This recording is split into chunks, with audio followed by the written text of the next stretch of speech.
क्या एक नेता का अपनी राय रखना अब गुनाह हो गया है? क्या पार्टी के भीतर अब सवाल पूछना दल बदलने से भी बड़ा जुर्म बन गया है? क्या राहुल गांधी को प्रधानमंत्री बनने के लिखित गारंटी न देने पर सदस्यता से हाथ धोने की वजह बन सकता है? आज हम बात कर रहे हैं एक ऐसे बयान की जिसने देश के सबसे पुरानी राजनीतिक पार्टी के अंदर की हालत को आईने की तरह साफ कर दिया है। आपको बता दें कि बड़ी खबर कांग्रेस पार्टी के अंदर से आ रही है, जहां निष्कासित किए गए पूर्व सांसद लक्ष्मण सिंह ने एक ऐसा दावा किया जिससे सियासी गलियारों में हलचल मचा दी। लक्ष्मण सिंह जो कांग्रेस के दिग्गज नेता एवं मध्य प्रदेश के पूर्व मुख्यमंत्री दिग्विजय सिंह के छोटे भाई हैं, उन्होंने कांग्रेस पर एक अजीब और गरीब शर्त रखने का आरोप लगाया। उन्होंने साफ कहा कि नोटिस में जवाब में मुझे कहा कि लिख कर दो कि राहुल गांधी प्रधानमंत्री बनेंगे तभी कार्रवाई रोकी जाएगी, लेकिन जब उन्होंने यह लिख कर देने से इनकार कर दिया तो पार्टी से उन्हें बाहर कर दिया गया। अब सवाल ये उठ रहा है कि क्या कांग्रेस अब भी लोकतांत्रिक सोच पर एक असाधारण तरीके से ऐसी असमंजसता का आरोप लगता रहेगा? उन्होंने राहुल गांधी पर तंज कसते हुए कहा कि जिसकी खुद की बारात नहीं निकली वो बारात के घोड़े और रेस के घोड़े की बात कर रहा है। ये मामला सिर्फ राजनीतिक नहीं बल्कि निजी कटाक्ष की शक्ल में भी सामने आ रहा है। आपको बता दें कि सारा विवाद उस समय हुआ जिस समय लक्ष्मण सिंह ने राहुल गांधी के साथ साथ रॉबर्ट वाड्रा और उमर अब्दुल्ला पर तीखी टिप्पणी की। उन्होंने कहा कि राहुल गांधी को सोच समझकर बोलना चाहिए। उमर अब्दुल्ला आतंकियों के लिए समर्थन देते हैं। बस यही था। फिर क्या हुआ? आपको बता दें कि सारा विवाद तब शुरू हुआ था जिसमें लक्ष्मण सिंह ने राहुल गांधी के साथ साथ रॉबर्ट वाड्रा और उमर अब्दुल्ला पर तीखी टिप्पणी की थी। उन्होंने कहा था कि राहुल गांधी को सोच समझकर बोलना चाहिए एवं उमर अब्दुल्ला आतंकियों से मिले हुए हैं। बस फिर क्या था, कांग्रेस ने 9 मई को उन्हें नोटिस थमा दिया और जवाब के लिए 10 दिन का समय दिया। लक्ष्मण सिंह ने जवाब तो दिया लेकिन वो पार्टी की उम्मीदों के मुताबिक नहीं था। फिर क्या हुआ? 11 जून को उन्हें पार्टी से 6 सालों के लिए निष्कासित कर दिया गया। सवाल सिर्फ एक नेता का निष्कासन का नहीं बल्कि उस सोच का है जो राजनीतिक दलों में असमिकता को कुचलने लगी है। क्या लक्ष्मण सिंह की बातों में सच्चाई है या सिर्फ एक नाराज नेता की बौखलाहट? फिलहाल कांग्रेस खामोश है लेकिन देश की जनता में सवाल का शोर साफ तौर पर सुनाई दे रहा है। इस बड़े सर्वप्रथम मैं सभी देवी देवताओं को प्रणाम करता हूँ। मेरे गुरु, मेरे मार्गदर्शक प्रभु श्री कृष्ण को के चरणों में नमन करता हूँ। आप सभी मीडिया वालों के और सभी प्रदेश की जनता के सामने हाथ जोड़कर प्रणाम करता हूँ। साथियों, हमारे देश में पहलगाम में एक बड़ा दर्दनाक आतंकवादी हमला हुआ जिसमें निर्दोष नागरिकों को मारा गया, उनका धर्म पूछकर मारा गया। बहुत बड़ी घटना हुई, दुर्घटना हुई। उसके बारे में मैंने एक वीडियो जारी किया था। उसमें कुछ बातें कही थीं। पता नहीं, मुझे बड़ा आश्चर्य होता है इस बात पर कि मेरी अपनी कांग्रेस पार्टी, जो देश को जिसने आज़ाद कराया, कांग्रेस पार्टी के कई कार्यकर्ता, कई नेता शहीद हुए आज़ादी की लड़ाई में, वो पार्टी मुझसे सवाल कर रही कि मैंने ऐसा क्यों कहा। बहुत आश्चर्य हुआ, बहुत दुख हुआ। मुझे नोटिस दिया गया, मैंने उसका जवाब दिया। उस जवाब को संतोषजनक इसलिए नहीं माना गया कि मैंने उसमें राहुल गांधी प्रधानमंत्री बनेंगे नहीं लिखा था, ये जवाब में नहीं लिखा था, इसलिए उसको माना नहीं गया। और मुझसे कहा गया कि मैं ये लिखूं उसमें कि राहुल गांधी प्रधानमंत्री बनेंगे तो नोटिस वापस ले लिया जाएगा। मैंने मना कर दिया। मैं कोई ज्योतिषी नहीं हूं और उन्होंने मुझे पार्टी से 6 साल की निष्कासित कर दिया। निरंतर राहुल गांधी के इशारे पर सेना से सवाल किए जा रहे हैं। क्या ये अच्छा है? देश के लिए अच्छा है? बिल्कुल नहीं। और नियम ये है, उस संसद के नियम नहीं जानते हैं। नियम ये है कि संसद में केवल डिफेंस बजट पर चर्चा कर सकते हैं, डिफेंस की रणनीति पर कोई चर्चा नहीं कर सकते, न डिफेंस, न पार्लियामेंट में, न बाहर। ये नियम है। क्योंकि जो पुलवामा हमला हुआ है, इसमें हमारे जवान शहीद हुए हैं, वो इसलिए हुआ कि इंफॉर्मेशन लीक हो गई थी कि ट्रूप मूवमेंट कहाँ से हो रहा है और उसका परिणाम हमारे जवानों की जान देकर हमको भुगतना पड़ा। तो इस तरह की अनर्गल बात करना क्या उचित है? फिर जब पाकिस्तान का प्रधानमंत्री ये कह रहा है कि वो उन्हें रात को 2:30 बजे पता चला कि उनके सारे हवाई अड्डों को तबाह कर दिया गया है, कई उनके लड़ाकू जहाज तबाह कर दिए गए हैं, तो उसके बाद राहुल गांधी का ये पूछना कि कितने हवाई जहाज हमारे गिर गए, आप पाकिस्तान के प्रधानमंत्री से भी एक कदम आगे निकल गए, ये बहुत ही एक दुख की बात है। और सवाल अब मैं कर रहा हूं, जवाब आपको देना है।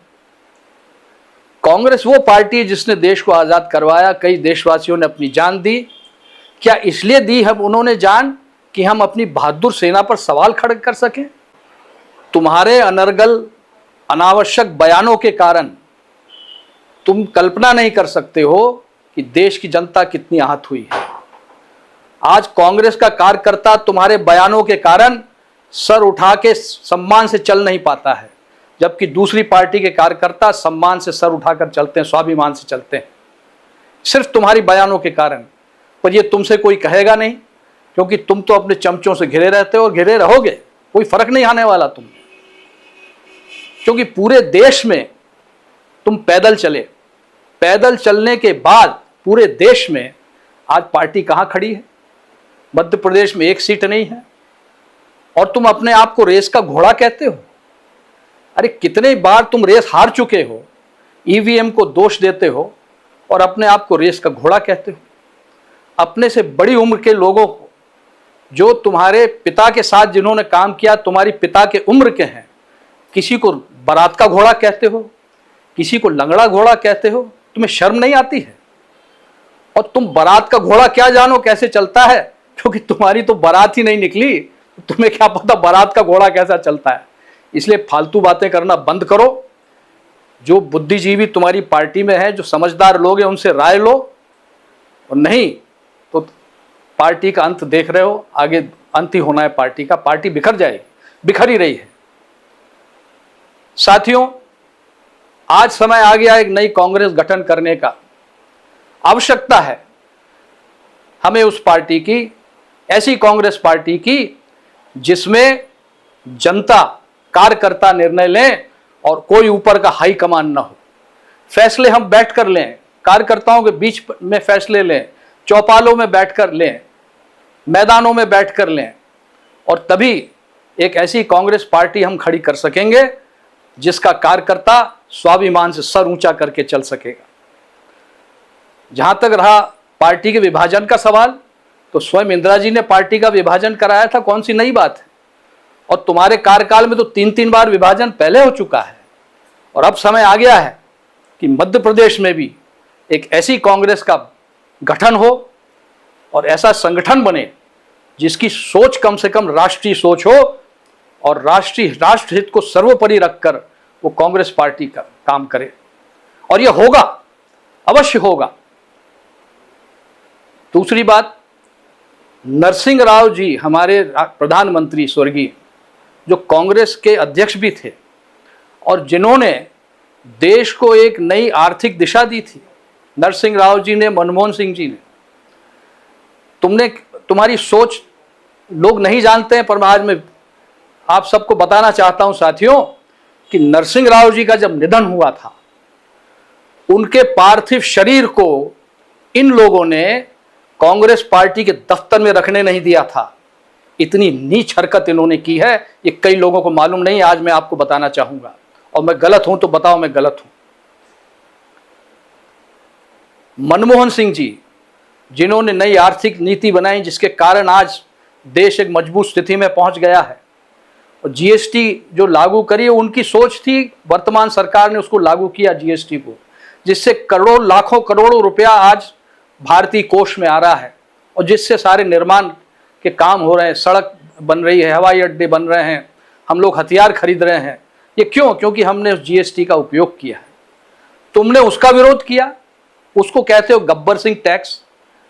तुम कुछ समझते नहीं तो अपना मुंह बंद क्यों नहीं रखते हो? तो साथियों, मैं आपसे आज यही इंसाफ मांगने आया हूं, और मैं मध्य प्रदेश का दौरा करूंगा। अभी वर्षा काल आने वाला है, किसान व्यस्त है। जब किसान फ्री हो जाएगा, मैं मध्य प्रदेश में दौरा करके जनमत हासिल करूंगा और हम लोग सब मिलकर एक ऐसी कांग्रेस पार्टी का गठन करेंगे जिसे कार्यकर्ता और जनता चलाएगी। अंत में साथियों, मैं यही कहना चाहूंगा कि हमारे स्वर्गीय प्रधानमंत्री मनमोहन सिंह जी, महान अर्थशास्त्री, उन्होंने एक पॉलिसी बनाई थी वित्त विभाग की, और उसको राहुल गांधी जी ने कैमरे के सामने फाड़कर उनका अपमान किया था। आज राहुल गांधी, ये देख लो, ये मेरे निष्कासन का नोटिस जो मुझे दिया गया है, ठीक उसी तरह कैमरे के सामने फाड़ रहा हूं जिस तरह तुमने मनमोहन सिंह जी का पत्र फाड़ा था। और एक बात और सुन लो, मैं कांग्रेसी था, कांग्रेसी हूं और कांग्रेसी रहूंगा। ये तुम्हारे इस कागज से मैं कोई कांग्रेस के बाहर नहीं हो जाऊंगा। मैं 40 साल तक मैं कांग्रेस में मैंने सेवा की है। 5-5 लोकसभा के चुनाव जीते हैं, 3-3 विधानसभा के चुनाव जीते हैं, कई चुनौतियों का सामना किया है। सुषमा स्वराज जी के खिलाफ कोई लड़ने तैयार नहीं था, विदिशा से मैं गया था क्योंकि पार्टी ने भेजा था। तो सुन लो ये, और हमारे साथी जो देख रहे हैं, साथियों, अब समय नहीं है कि इनके आगे झुको, इनकी चमचागिरी करो। अरे पार्टी आपसे चलती है और पार्टी आप ही चलाओगे, और इनकी समझ में नहीं आता तो छोड़िए इनको। हम लोग मिलकर एक नई कांग्रेस खड़ी करेंगे। आप सबको बहुत बहुत धन्यवाद। ईश्वर आप सबका कल्याण करे। धन्यवाद। जय हिंद।